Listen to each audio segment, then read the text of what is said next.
Welcome to Board Game Binge, the place where we bring you bite-sized, bingeable board game content from across the industry. I'm your host, James Staley, and in this episode, we're chatting with Lan, who is a game designer, project manager, and owner of Bona Fide Games.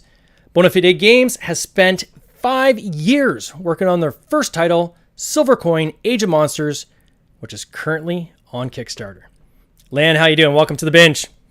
Amazing. Thanks for having me. Oh, it is great to have you. We've been talking for like 6 months on this, right? So we've been waiting for this campaign to come. I know you guys are super pumped about it. It comes through in literally everything you do, the quality of your work, the team behind the scenes. You and I have had some interactions as we went into my campaign. We're like, hey, can we help you? You know, our guys are excited. We want to do some artwork for you, which is super nice of you. So I want to thank you for that just off the hop. But gosh, how did you guys get into this? Like, this is your very first game. You've been working on this for 5 years. What have you been doing kind of during the day? What do you do when you're not kind of working on this game? You mean with my life, right? Yeah, with your life. Yeah. As my daytime job, I work as a lean management guy. So I like optimizing stuff and so on. So you would think immediately this guy is going to make a Euro game, right? And partially, yeah, that's true. But other than that, you know, just normal life, normal hobbies, like every human being. Nothing that special. Have a family, 2 kids, yeah, that's it. And how did you meet so there's 4 of you, I think, on the team altogether, is there? Yeah, four core guys, yeah. And then how did you guys all kind of meet up, and where did you guys how did you get together? Yeah, so one is, I had to deal with him because he's my brother. You get that situation. I can relate, right? yeah. Yeah. So I kind of dragged him along. So the other 2 guys, are the other parts that you cannot do without, which you can imagine is art, graphical design. So unless you're Vincent Dutray or something like that, you need those kind of things. And because I was not feeling, adventurous in that aspect, I was, tagging along with those guys. Actually, the graphical designer was the one who got me in the project. Saw my prototype of the game one day, one board game night, and he was like, "Oh, let's make this game. It's awesome." And then he kind of, dragged me into this. Was this at like a local meetup, or like where were you doing the board games? No, I just, I have this bi-weekly board game nights minimum. Well, I had before I started this project. Then, the numbers start decreasing because of the project. But I just, like hosting game nights, tournaments occasionally, bringing people together. I host, forum groups with board gaming exchanges and stuff like that. So, yeah. Oh, that's super cool. And so where did this kind of, like, was it always Age of Monsters, or did it start off as something else and it kind of evolved into that, or? Yeah, it's a funny story, actually, for 2 reasons. First story is actually because people, when they look at the game, they immediately see, a lot of them, Witcher, right? Yeah. And the thing is, I actually contacted CD Projekt Red, so the company behind, and that was 9 years ago. So when they were making Witcher adventure game with Ignacy Trzeski, right? So they were making that with Fantasy Flight Games back then. I was, much younger, more handsome, and so on. But basically, what happened is they were like, yeah, really nice. If Ignacy will need you for something, he will let you know. And back then, I was like, I didn't really know who Ignacy was for Fantasy Flight. I knew, and so on. But like looking back, it made perfect sense. Fantasy Flight is big. Yeah. Ignacy is big. He's also Polish. So I was, the uninvited guest. And after that, it was just, it stayed as a prototype, whatever. And like I said, one board game night, I dragged it out and we played it. And it's like, oh, let's make this. Oh, yeah, but I already contacted CD Projekt Red about this. No, let's make our own IP, our own universe, and so on. And we just, went with it. And the other part of the funny story is, so we were like, okay, what we're going to call it, right? What we're going to call the game, and so on. And actually, the start, it was called Silver Coin. just silver coin, nothing else, right? Yeah. But there is a problem because Bezier Games already has a game called Silver Coin. They have the entire line of, silver that, everything silver you can think of. Bezier, has put a name to that. So I was like, and it was funny because at the time when we were doing this, there was no silver coin. There was not such a game in the existence. And I went to, BGG one day to, register the game. Yeah. And it was like, silver coin is coming out. I was like, no freaking way. Oh, it was like, oh yeah. So yeah, and actually looking back, I'm really happy because when you look at it, if you just put silver coin, that doesn't really tell you much. But if you put, Age of Monster Hunters next to it, that tells you a lot more about the game. Yeah. So actually, in the end, I think it worked out. And then, some people would come and they would say, what about the Monster Hunter licensing? And so like I was like, yeah, you can just put the entire words. You can put those kind of protection on those words, and then you can just start finding those weird Latin names or whatever. Yeah. So, but I mean, there are like many games. Like I know that. Right now there's Daimyo is coming out. Like there's a bunch of Daimyo, Rising Sun. But back then there were Rising Suns before. You cannot, say a Rising Sun is something that is happening. Also a coin, like it's a silver coin. You cannot say like it's translucent coin or whatever. That will be maybe more unique. Yeah. But silver coin is a normal thing. So in the end, you just have to, deal with it. It doesn't really matter. I think I'd be remiss if I didn't mention that where you're actually located. Yeah. Can you tell us about where you're located, your team? Yeah. Tiny country of Slovenia, so European Union, bordering Italy, Austria, Hungary, and Croatia. 2 million people. Wow, that is a tiny country. Is there a huge gaming industry in Slovenia? Is there like cafes or anything like that, or? No, it's not. But however, recently we have seen a spike in Kickstarter games. Yeah. Just this year, Hike came out. It reached like 120,000. And it's a smaller card game. Yeah, the dog sledding game. Yep. Yeah, correct. They were on this podcast actually. Yeah. Yeah, correct. Right. Yeah. So basically, Nika, and Blaž, because we are such a tiny community and so on. Yeah. Everyone knows each other. We are helping each other and so on. So yeah. So in such a small country and where there's not a huge gaming industry, how did you get into gaming in the first place? Like your bio, I was reading that you started off with Dixit of all things. Yeah. Like how did you get in? How did you get introduced into gaming? Who introduced you to gaming? Yeah. So I mean, you can say that like before that I was like playing Ludo and Monopoly and stuff like that. But those are like Walmart products, the classics. That you can see there. Yeah. But then one day I was having a birthday party and I got this as a gift, actually, Dixit, right? Yeah, it's a great game. I opened it, I played it with my family, and just after finishing the game, I had that feeling, wow, we actually sat together with the family for hour or two, not just when we had lunch, dinner, when such occasion would come, but actually to spend time together. Instead of just leaving to each would go to their own room, and that feeling felt incredible. So ever since, like I started exploring what's there, what the gaming world has to offer, right? Yeah. Oh, that's amazing. And then how did that translate then into a game as ambitious as this one? Because I mean. Yeah. Dixit's a fairly simple concept, right? This game, from everything I've been reading and watching, is quite robust, right? So how did that bridge happen? Is it just, was it TV that inspired you, or what is it inspired you to kind of get into this? Yeah, it actually a combination of many things. So first, I would say I was always a creative person. Mm-hmm. I would, do my own projects, you name it, I would do it. I would be creating, songs, so writing my own songs from rap to later on. My girlfriend is actually a professional singer, so I would write for her. Yeah, I would write novels, stories and stuff like that. I was quite good at that also. So there was something about that always present. But then the second thing was also, you start, I was always playing those, strategic PC games like, Europa Universalis and so on. So I was always that kind of, more hardcore gamer.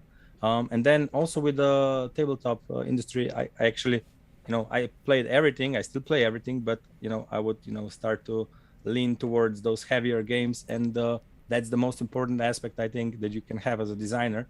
Just play a bunch of games, and then you will start getting new ideas and so on, and you will know which mechanics and so on you want to mesh together, or maybe create a new one. Although you can never reinvent the wheel. Yeah, I was gonna say, like, and that was one of the things I was gonna ask is like, who was doing the writing, right? Because obviously this is very almost story based too, right? So this is something where you had some history in writing, creative writing, for lack of a better word, and merging that then with game design, bring those two things together. That's super cool. Mm-hmm. And then actually the video on the Kickstarter page, right? Yeah. If you go and check it, the initial song that says, it's actually from one of the scenarios of the game. Okay. I wrote the song, and my girlfriend is actually the one who is singing it. No way. And our friends from the music industry were the one made the entire music and so on. So all is self-made, including with the animation and stuff like that. That's crazy.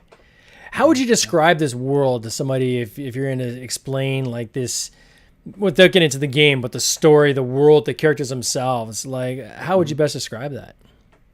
I guess I would start with these guys are not heroes. These guys do it like me and you for the coins. Yeah. And then of course each has their own personal story and some additional stuff next to it. You can read it online. Every character has a short story and so on. But actually, those guys are just trying to make use of the situation at hand, which is basically that there is this flow ever present, and it's basically around this world, and something is basically affecting this flow and making it increase in some areas and so on. And the monsters and so on, or the regular animals, would start to mutate slowly and so on. So monsters are not a new thing, but they just recently you've seen a spike of them. So something like that, you could say regular fantasy stuff. But then we go into some other things which are a bit different than regular stuff that you read in fantasy books. Can you see this eventually, this IP, like branching out into like short story books, or even into like a TV show or a movie? Or is that something that's ever been in the back of your mind as you were doing this? Or I mean, I try to be realistic. Like if I would say which game would start with that, right? I would say, okay, Gloomhaven first. Yeah. And then so, I mean, of course, like that would be nice, but I never really thought about it like that. I just want to create this world. And also when we were designing the game, because we made 3 modes, competitive, co-op, and solo, we just said, because of my lean management, stuff and liking to optimizing stuff, I wanted to build competitive in that, like optimizing your journey, making sure that when the game comes to an end, you're the one with the most coins. So that's all about that. Like even the game starts with you auctioning for the character, for the starting location and so on, with your victory points / coins. Yeah. And then, it's everything about that. But the other 2, the solo and co-op, they're actually more about that, because we have that much lore, that much stuff to basically explore. But there is not time for it in the competitive mode. Like, we had events in the development like 5 years ago, but the downtime is a problem then, because people are reading events, and then you stop and start reading events, and it's already a big game, right? So as a designer, you need to think about those things. Then the second thing you need to think about is like, one guy gets a good event, the other guy gets a bad event. Is that also good for gameplay? It's not. But in solo and co-op, those things are different. Everyone is reading events together. If there is a bad event or whatever, it's a challenge for both of them, or how many are playing to basically try to beat. And then also in terms of just story and so on, they can immerse more, because scenarios, they are basically parts of our story, parts of our world that we want to tell, like events happening and so on. And actually the idea for mechanics were the initial idea, I got it from Age of Steam, where you have this original rule set, but then each Age of Steam map and so on will tweak the rules a bit and offer so a bit more than that, of course, but you basically have this core mechanics. And because it's based on the Euro system, you can switch those mechanics and so on. So like in the competitive mode, you would have these weather cards and so on, and then in the solo co-op, out come the weather cards and in come the event cards, which is still weather, but then you have events and so on in seasons. Yeah. And you can just easily switch it in and out, and basically you have this iconography, just matching iconography, and you set up with a scenario, and you're set to go. You just read the rules for that specific scenario, what is different, what is the prologue or whatever, and you go. And I'm having, as a designer, like so much fun creating those scenarios. So much fun because like the world is just open. Yeah, like I mean, you can take it wherever you want. When you look at the game now, like so, you know, solo, co-op, and competitive, what came first? So when you had your initial design, I'm sure you had one of those, and then you kind of then tweaked it to bring the others in. Did it start off as a competitive or as a co-op, or how did you start it? Everyone asks me that. Everyone asks me that, but it's actually, like I said at the beginning, we said like, we want to do it like for the optimization. Sure. We will do the competitive mode, but because we have such a big world, we are going to do solo and co-op. If some of those will not work, we will not try to force it, especially because nowadays it's more about, you know, oh, let's do a solo because there's a lot of solo players. Yeah. Let's do co-op because people like, I hate kind of, you know, those type of things. If it doesn't work, we would drop it. Yeah. But we loved it so much. Playtester loved it so much that we just, you know, like I said, like I never was, for example, a solo player. I would play some games like, you know, for example, Terraforming Mars. I played one solo, but it wasn't really. Then Legendary Encounters actually was a good game to play solo. So I didn't play much of solo beforehand and so on. So I was like, okay, I'm going to design a solo. Like maybe I should call, you know, guys designing solo, whatever. Yeah. but no, then actually I fell in love with the solo mode also. So that was a weird stuff, especially because I'm a gamer that has like, you know, hundreds of games. Yeah. And like the funny thing is when you're such a gamer, it's hard to basically say, okay, I will play, I don't know, Terraforming Mars today. I will play Terraforming Mars in like 2 weeks again. And this year I have played Terraforming Mars 10 times. No, I want to play different games. Yeah. And then I would bring up, like once in a year, I would bring up Twilight Imperium or whatever, this epic game. So when people ask me how many times the silver coin hit the table, and I was like, well, in playtesting a lot. But when I actually, you know, get the game and so on, because of the type of the gamer I am, I would think like a couple of times per year, not because I would not want to play it, but because just type of the gamer I am. But then you have different people who would just buy like 10 games and play just on those 10 games. So people are different. Yeah, you see that definitely in my game night that, I mean, there's a meetup once a week. I try to go at least every other week. And there's some people bring the exact same game every week, right? Because they're used to that game and they love it and it's their favorite. And then there's others that bring something new every week. And I try to join the table where it's something new. I just had this again last night. We were playing, I can't remember the name of the train game. It was pretty cool. It was a... Ticket to Ride. No, it wasn't Ticket to Ride. It was like an Irish kind of okay. game. It was cool. And then green one, right? The green one, yeah. And then we played Celestia, which I had just got. I hadn't played it yet, but I wanted somebody to teach me. Balloons. Yeah, and but it's just trying something new every time, right? And then we played from those little tiny boxes. I can't remember the manufacturer. The same guys that do Deep Sea Adventures. They've got a game called Durian, and we played that as a group, and it was fun. But I'm always looking at the mechanics, right? Trying to introduce myself to new stuff to say, okay, how could I potentially use that or twist that in another idea down the road? So I think for game developers, that's probably what they should try to aim to do, right? Is play as many games as you possibly can, because you don't know what you don't know.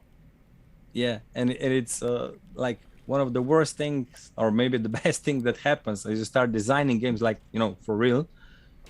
When you start playing games, you start to see a whole bunch of other stuff instead of just, you know, enjoying the game. You're just like seeing, you know, that mechanic doesn't really work well. I would tweak it. You know, you start house ruling stuff like in your head, even if you're not like, for example, I'll give you an example. Game of Thrones, you know, the board game. Game of Thrones. You ever played it or not? I have not. No. Okay, so in Game of Thrones, you have like these tokens that you would set up, and these tokens would have like actions that you can do. So like if you want to attack, if you want to move your army or whatever, you would have these tokens, and no one would know which order you basically put on the board, and then all of you would put it together simultaneously, and then reveal, right? And then you have initiative order and so on. So, and then I was like, with these games, with these type of games, like especially with also Twilight Imperium and so on, there is always like, you know, diplomacy aspect of, you know, louder people, those people that are more quiet and so on, they always, you know, get destroyed in the end just because they don't talk and make diplomacy and so on. So I said, like, as a designer, like I want to, you know, create equal options and so on. So what we end up doing and thematically connecting it is we just put pieces of paper to each you know, player. Like if you're Lannister, you get red paper. If you're you know, Stark, you get this white paper, whatever. And before the round would start, you would have like a timer, a send clock, 1 minute, write whatever you want and send it a raven to one of the players, you know, with your message. That's cool. And then 1 minute for response. And even if you get like 4 messages from 4 different players, no, you can only respond to 1 minute. And then you have like these 2 messages coming through, and like one is like, oh, can you be ally with me? And the second one is like, are you going to attack me or whatever? And I go, shit, who do I you know, try to answer? Because if I don't answer that guy, then he will think I do not want to be in an alliance with him. That hilarious. Guy will attack me. Yeah. So, and we started doing that. It was like, no way we are playing without that, and so on and so on. And same with diplomacy, you know, the old game Diplomacy. Did you ever play Diplomacy? I haven't played Diplomacy either, no. It's a big game, but simple rules. Yeah. And you basically, as a designer, you say, okay, the biggest problem with this game is it's too long. Like, how can I fix that? So on and so on.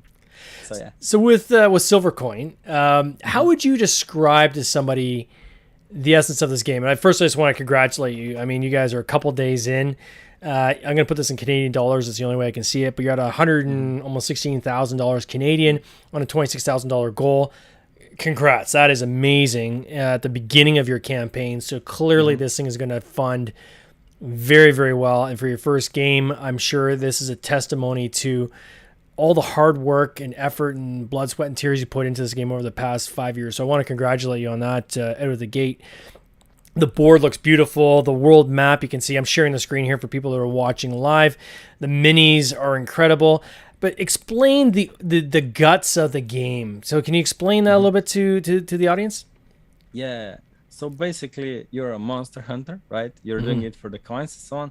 And basically, the main engine that drives the game is are these 6 kingdoms that you see on the map. Like, there are 6 kingdoms, and they're giving you missions. And missions are basically, it's like in real world, right? Wherever there are jobs, there are people going to get those jobs. And it's the same here. Like, the map, we wanted to create this bigger map instead of, you know, you have usually in this type of games, you have a smaller map just because of, you know, it's easier to manage and so on. But we wanted to create this epic sense of traveling to actually, you know, go the distance and so on. Is it a 6 panel, by the way? Is it 6 panels? 6 panels, yes. Yeah. Correct. Okay. Unless you have a playmat. Basically, world has to, the mechanics of the game has to force you to travel, right? And so you will have these contracts that will be coming out in different kingdoms, and that will force you to travel. You will have to learn knowledge of the different kingdoms, so that will force you to travel. You will have to learn magic on different ends of the world, that will force you to travel. So you have to create this kind of sense, and it's an open world. So it's an open adventure-like game, which basically it's all about you making sure to get those contracts, to fulfill those contracts, and to prepare. That's probably the biggest difference. Usually, people say that you have to prepare for the monster fight.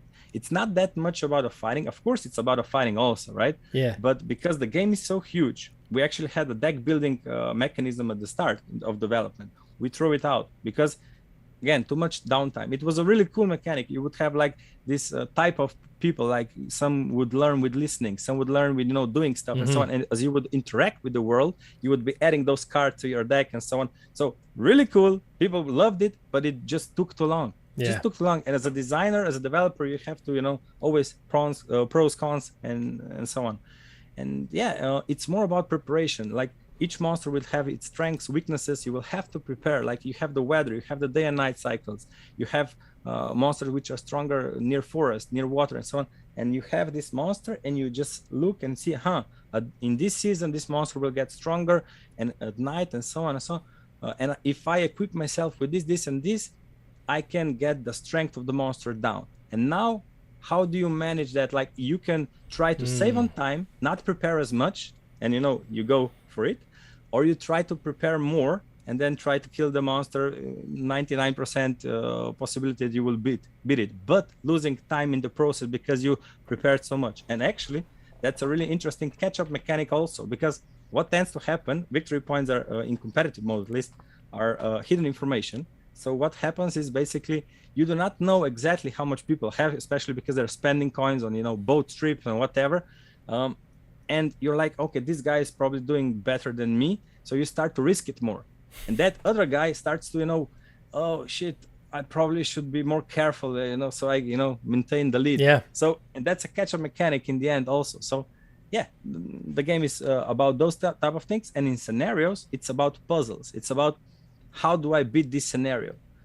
And it's a different kind of game, but still the same. So in terms of puzzles, because often when you hear like riddles or puzzles in a game, then the thought automatically goes to, okay, well, once I've solved that, then it's kind of not replayable. But your puzzles are more based on how the different components are coming together. Is that fair to say? Yeah. Or It's like, because you have so much variety where you will start, where the different kings will come to different that will affect each kingdom, which monsters will be coming out and so on.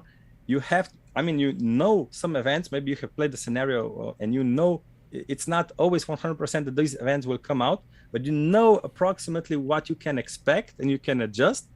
But now you have to take into calculation all the new stuff. So, okay, shit. In this game, I don't have these monsters in that area. I have them in that, so I would have to travel there. But I will lose time, and then I will not make it in time for that. So you need to readjust, and in that sense, it's really cool. And each scenario will be replayable just based on that. And then you also, on top of that, have the easy, normal, and hard mode for each scenario, which again mechanically you can do in different ways. For example, we have, for most of the scenarios, you have this timer. You have event cards coming out, and as the timer runs out, that's one of the losing conditions.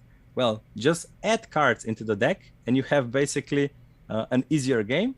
Remove cards from the deck, and the timer is, going to run out faster. Yeah. And you create a harder game, so you need to optimize more if you want to do it. But that's just one of the way. You have other solves, right, to how you can, but mechanically how you can, as a designer, try to influence those kind of things. Yeah, it looks awesome. And I think I was reading somewhere that like you can't die either, right? Or there's some kind of... In solo and co-op you can. That's one of the losing conditions usually, but in competitive, no, because dying is not fun. Yeah, you go and you have a coffee while everyone else is playing the game, right? Correct. That's cool. And then the auction at the beginning, can you talk a little bit about that? Because I thought that was unique, and I saw a couple reviewers found that really interesting and unique as well. Okay, first of all, I can just openly tell you about the inspiration for the auction system. Sure. It was actually Lorenzo il Magnifico, the game. So that game doesn't have that same system, but kind of similar, that you're kind of, bidding for starting stuff. And here, basically, you just combine it into... when you go into those PC games and you're creating your character, I didn't want to create exactly that, but I want to create that kind of feeling that you basically are, that you have the destiny in your hands on where you're going to start the game based on those locations that you have available, which type of character, not always the same one, you will be playing, and what type of resources you will start the game with. But you have to put the coins / victory points on the line for that. So you're actually bidding for those, and you can be outbid. And if you win the bid and you put your basically tokens higher, it will just mean that you will start the game with less coins, and less coins is less victory points. And it's also a good mechanic to balance the characters, because the characters are never perfectly balanced. You can do a lot of play tests, but there are two really cool things in design with this.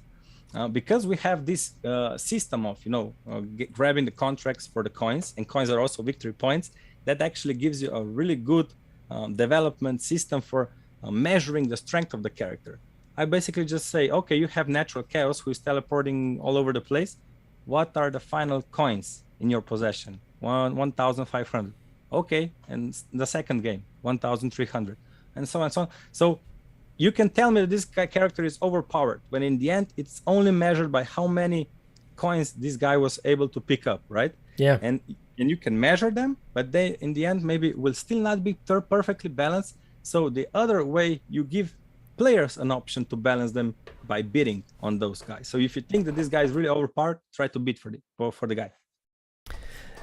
The two different play. So there's a regular game, and then you've got kind of like the Kickstarter, like holy smokes package, right? Can you explain what comes in like the full Monty? Yeah. So the all-in pledge, that one. Yeah, the all-in pledge. Yeah. Yeah. So the all-in pledge, basically it has the base game and all unlocked social and stretch goals in that. Some are Kickstarter exclusive.